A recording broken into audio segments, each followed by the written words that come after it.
Welcome to Iconic Movie Reviews. My name is Shane and today I'm going to be reviewing Outlaw King.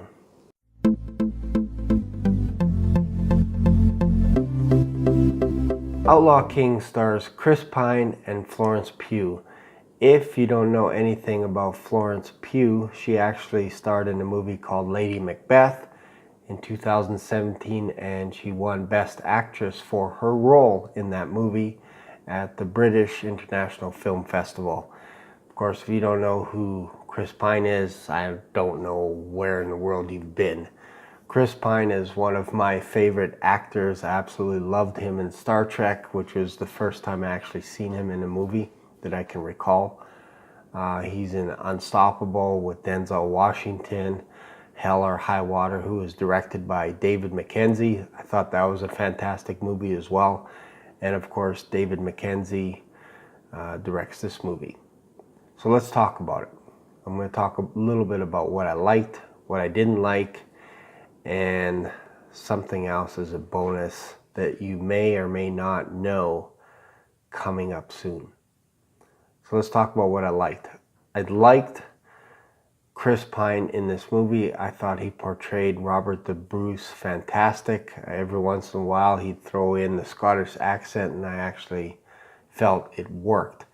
It's still hard for me sometimes to get out of my head that he's Captain Kirk. Captain's log stardate 4521.4. Our systems are up and running.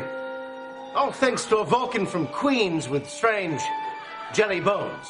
But that's just me. It kind of felt a little bit like Tom Cruise in a movie. You know it's Tom Cruise in just about every movie that he portrays. Same thing with this. I knew it was Chris Pine. And actually, if you want to go back to Braveheart, I felt the same way with Mel Gibson. But the story was fantastic. Mel Gibson as a director was fantastic, so it actually worked. But I still felt from time to time that Mel Gibson was in this role, and you knew it.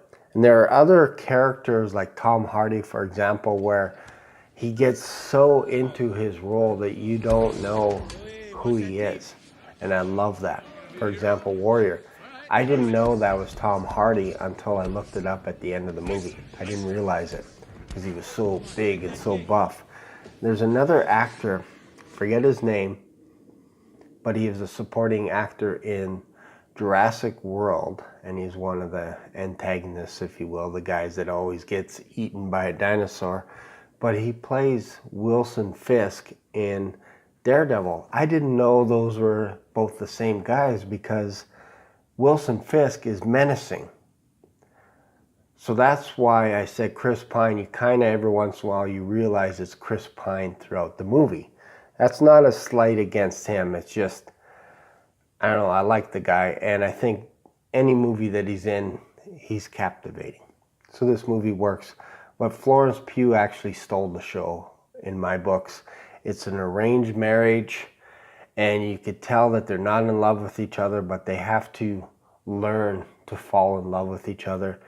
And it actually works. You actually feel for Elizabeth, and you feel the situation that she's in, that she could lose her husband, Robert the Bruce, through these battles and all this kind of stuff. So it actually worked. Some of the other supporting characters like Billy Howell, who plays Prince Edward, the son of King Edward, I thought he was annoying. I thought he was a coward, all this kind of stuff, but it actually worked. I could watch this movie a couple of times. This movie just, it felt like it was one chapter in the life of Robert the Bruce. I guess that would be the downside. They didn't actually spend a lot of time going through the years when Robert met William Wallace, all that kind of stuff. This took place, basically, William Wallace is captured and then he dies. They don't show anything about William Wallace. They just talk about him briefly. And that's what sparks the rebellion, William Wallace's death. So I love the battle scenes. I thought the battle scene near the end of this movie, or at the end of this movie, was fantastic. You could put that right up there with Braveheart. There's lots of gore in this movie. So if you're not used to gore, There's a lot of it, and there's some scenes, I don't want to give away any spoilers, but there's some scenes where you're like, wow, dang, that was rough. So that part worked for this movie. What I didn't like about the movie, I felt at times the pacing was a little bit slow. But if you want to revisit this movie, it kind of works. And I say kinda because it gives you an appreciation of the Scottish heritage, if you will. And I think from time to time you need that in movies. You need movies to be able to slow down a little bit and then take off. Another down of this movie, something that I didn't like, but that could just be me, is Robert the Bruce is kind of a depressing character. And the reason for that is when William Wallace died, there were 6 major battles, and they only focus on one battle in this movie, but there were 6 major battles that happened. And it was over a period of 7 years, and basically Robert the Bruce lost everything. So if you get that picture in this movie that this guy is like, basically he's always on the run, that kind of stuff, that was his life. It wasn't a life that you wanted to live. He had no choice but to go down this road, and it wasn't glamorous by any means. So I really like that. I love, like I said, all the supporting characters. Tony Curran, who plays Angus MacDonald, I thought he was fantastic. Stephen Dillon, who played the King of England, I thought he was a bit of a jerk towards his son. And no wonder this son didn't turn out so good. He was always trying to please his dad. But I thought he portrayed the character really well. There's another guy, James Cosmo, who actually played Robert the Bruce's dad, also in Braveheart, and he is Robert the Bruce's dad in this movie as well. So I thought that was kind of cool. John Common, that character, I thought he was great, played by Callan Mulvey. Thought he was awesome. There were some parts in this movie where I was like, I didn't see that coming. Dang, Robert the Bruce is in trouble now. So, but it worked. I'd have to go back and look at things historically to see if some things actually happened. Probably didn't, but I'm just taking a guess. So my overall opinion, my final score on this movie, I would give this movie about an 8 out of 10. I really enjoyed it. I'll watch it a few more times.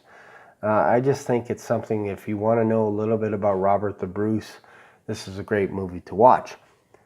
Now, speaking of Robert the Bruce, there is going to be another Robert the Bruce movie played by Angus MacFadyen.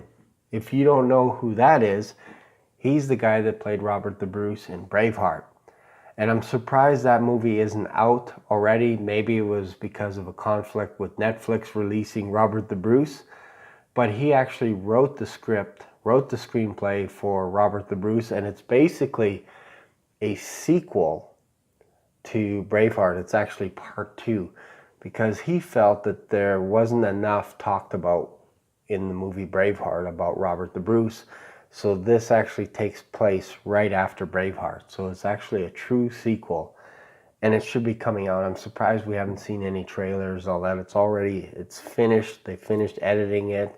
So that should be coming out soon. I'm just not sure where it's going to play, if it's going to come out to movie theaters, or maybe they're going to hold off and release it sometime next summer. I don't know.